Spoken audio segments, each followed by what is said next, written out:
And yes, I knocked the pot over, and I wasn't content with knocking it over. I pushed it away and it rolled as well.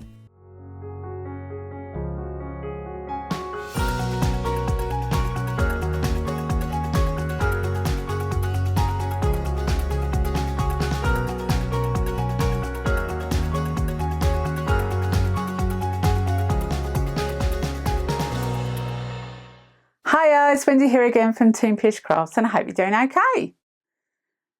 I absolutely adore dragons. I just can't get enough of them. Anything with a dragon in draws me in, definitely. And I'm always on the lookout for new dragon moulds. Now, there's not many around unless you pay a fortune, and I'm not rich, so I can't do that. I cannot spend £100 on one mould. So when I found this mould, I was blown away. Absolutely couldn't wait to get my hands on it. Ordered it right there and then. And I'll link it in the description box below because I just hope you like it as much as I do. Let's have a look how I got on with this gorgeous, really inexpensive dragon mould. This mould was bought from Amazon. I have an Amazon shop now, and everything I use in every video is linked in the shop in different sections so you can see where things are and you know where to look. So I've put the UK Amazon shop link at the bottom of this video. I will also try and find it in the US and Australia to see if I can get Amazon links for those too, but I don't have a shop for them at the moment, I'm afraid. So I will do my best. But everything I use will be linked in my Amazon shop or down below if it's not from Amazon. So you can see that both dragons come in pieces and you have to fit them together. These are the colours that I'll be using: the Let's Resin Chameleon Powder Grape and the Chameleon Flakes in violet and blue. Now I'm going to be basically doing the whole of these dragons in the same colours, because I don't know where everything is in the mould. When you get a new mould that's quite detailed, you need to know where things are. And it's very difficult to figure it out until you've actually made it. So this piece is the first experimental piece, and I'm starting with the claws. Now the claws mould is an awkward mould. It's tiny, and because it's in a block, it's difficult to figure out where things are in it. So as I'm putting flakes in it, I just thought I'd pick them up with tweezers and pour them in there and just swish them all around and hope for the best. That's pretty much what I was thinking. I've got to be honest, it worked really well, to be fair. There wasn't much that came out of it uncoloured. I did go back round after this and clean up all the moulds before I poured the resin because they were all a bit fancy looking. I'm just checking out the mould to see if I can actually see anything, and I can't see a thing. Who knows what was going on in there? I have not got a clue. Can you see anything? It just looks dark to me, but I know there's little claws in there somewhere. These are the violet flakes, by the way, and now I have quite a few on my table. I'm trying to reuse them in the next mould. This is the smaller of the two dragons, and the wings are really quite thin, but they are wings and they're very beautifully patterned. So I'm just utilising what's on the bench and some more of the beautiful violet colour from Let's Resin. Absolutely stunning flakes these are. I do have a 10% discount code for anyone in the UK for the Let's Resin shop on Amazon. The link for that will be in the description box below. And my website. Now if you visit my website, it has the links to all the discounts that I have. And if you follow an affiliate link, you are helping out my channel just a little bit, because it won't cost you anymore, but I'll get a little throwback towards my channel, and that is always helpful. So as you can see, the violet is now changed over to blue. This is the Let's Resin Blue Flakes, and they are absolutely stunning. Stunning. Beautiful dark blue colour. I love this colour, and it's got kind of a purpley tint to it as well. And you know what I think about purple. So basically I'm just pushing these flakes in everywhere, every nook and cranny of these moulds. I did think to myself, I'm going to change with the head and do it slightly different colour, just so that it stands out a little bit.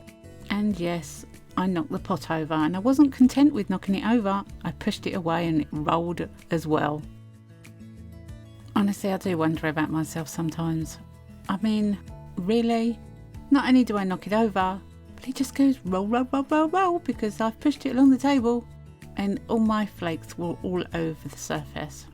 There were some left in the pot and I did manage to salvage some of them, so it wasn't that bad. Never mind. As my nan used to say, worse things happen at sea. It's not a disaster, it's just one of those things. No big deal. My mould is looking good, that's a good thing. And I can use these flakes on the table to do the little one. But I still decide to do the tail a different colour. This is the chameleon powder, not flakes. Again, another gorgeous colour. So using the tweezers that I used earlier for the claws, I picked up most of the flakes and put them back into the pot. No harm done. So after I cleaned up, I decided to use Let's Resin epoxy resin for this. They're quite thin pieces and this resin is for shallow pours, up to a 1.5 centimetre depth mould, and it's beautiful resin. It is bubble free and so crystal clear. And I'm going to be using the black pigment from Vista Resin. Now when you use chameleon colours or flakes or powders, it is best to have a black behind it that push the colour and the shimmer out. It kind of works as a reflector that pushes the colour in the opposite direction, as it's a solid black background. And I do have a video on that subject and I'll link it in the top right hand corner. So the first one I'm going to pour is the claws.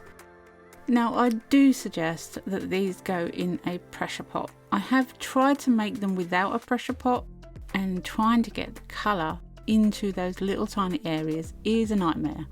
You can't get the air out because it's a solid block. So if you're going to make these and you don't have a pressure pot, you're really going to have to work hard to get the air and bubbles out. It's not impossible, it's just difficult.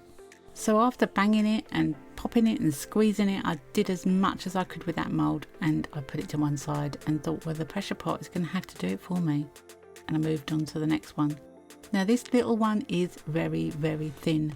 Apart from the centerpiece that has quite a big area, the wings are very thin.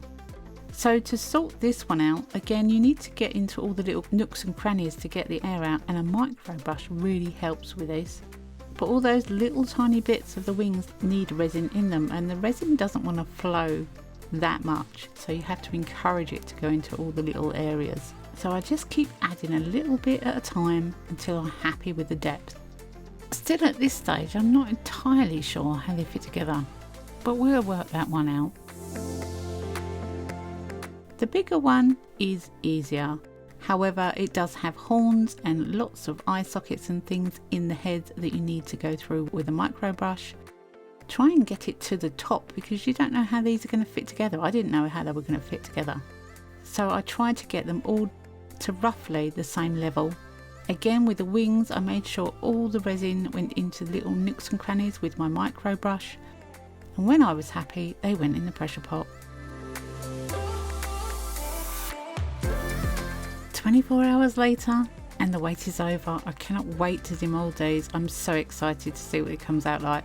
So the big one first. Look at the details on those wings. The colours are stunning, as I knew they would be. But wow, the detail on the wings is incredible. And does the rest of the body look as good? The head is the main thing. They all came out of the mould really easy, and look at that. The detail on that head is incredible. Just think what you could do with that, colouring it and highlighting it.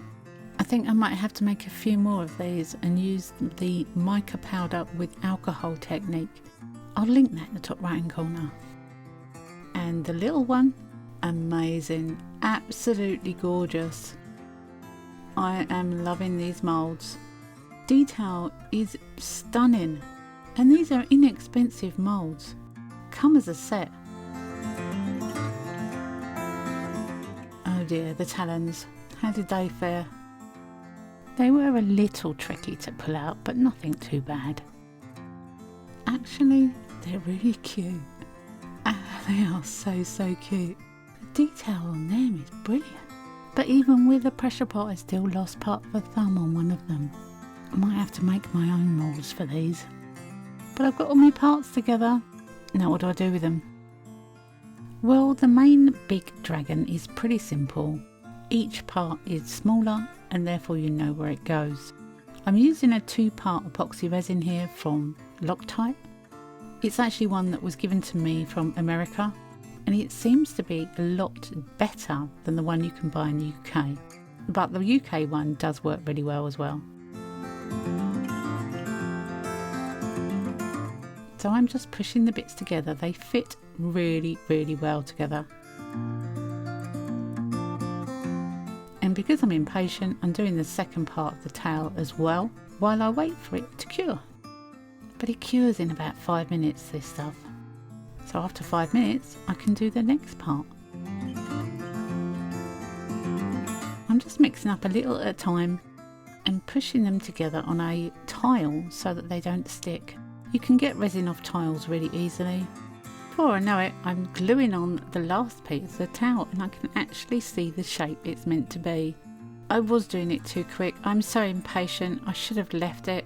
I was thinking, oh, I'll just do this bit now. I should have just come back later. But it's done.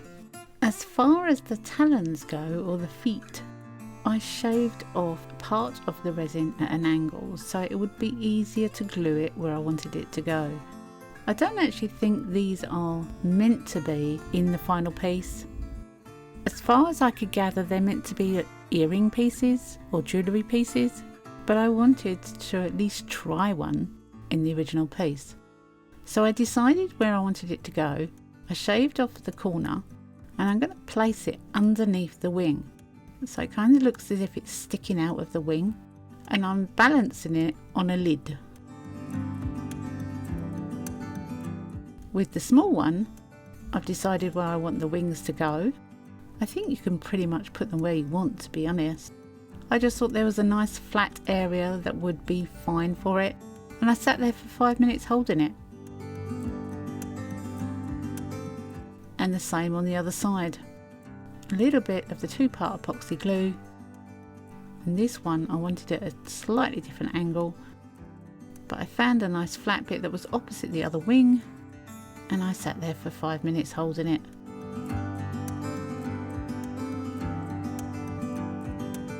When I got both of the talons on, then I had to put the main wings onto the dragon. Now you could have these facing up like they're flying. These pieces are going to go into another piece that I'm making, and I wanted them quite low so they weren't sticking up because the piece they're going into is quite shallow. And there they are, all put together, and I absolutely love them. I think they're adorable. The moulds are so well detailed. They are great. I love them. I do go on to highlight the ends of the horns and the wings. I used a Decor Colour Premium Gold for this one and a silver for another one, and I also went on and made quite a few more. Like I said, these are going to be going in another product I'm doing, and that is an up and coming video, so look out for that one. It is huge, but these are stunning. I also coloured in the eyes, and these are the others that I've made, and I'm still making them. I can't stop. I love this mould. I only put the talons on the first one though. I think they look great without, and the detail is fantastic. I love these moulds. What do you think? What colours would you make? The silver one is the metallic powders from Let's Resin. They're not mica, and they work gorgeously in this mould, and I love them. Don't you just love dragons? Anyway, I hope you've enjoyed this one. Come back and see me next week, because you never know what I'm going to be up to. There are huge projects in the pipeline, and I'm having lots of fun with it. Have a great week, happy crafting, and bye for now.